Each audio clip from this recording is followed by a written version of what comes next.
Okay, Satish Poojary ತಂದೆ ಗೋಪಾಲ್ ಪೂಜಾರಿ ಅಂತೇಳಿ ಈ ವ್ಯಕ್ತಿ ಮೇಲೆ ಪೊಲೀಸ್ ವರಿಷ್ಠಾಧಿಕಾರಿಗಳು ದಾವಣಗೆರೆ ಜಿಲ್ಲೆಯವರಿಂದ ಒಂದು ಗಡೀಪಾರು ಸಂಬಂಧಪಟ್ಟಂತೆ ನಮಗೆ ಒಂದು ಪ್ರಕರಣ ದಾಖಲಾಗಿತ್ತು ನಮ್ಮ AC ಕೋರ್ಟಲ್ಲಿ.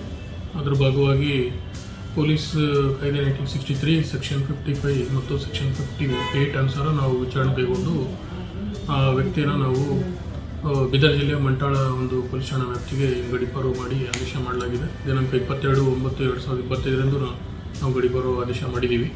ಹಾಗೂ ಆ ವ್ಯಕ್ತಿನ ನಾವು ದಿನಾಂಕ 31/1/2026 ನಮ್ಮ ದಾವಣಗೆರೆ ಉಪವಿಭಾಗದ ಗಡಿಯಿಂದ ಗಡೀಪಾರಿಗೆ ಆದೇಶ ಮಾಡಿದ್ದೀವಿ.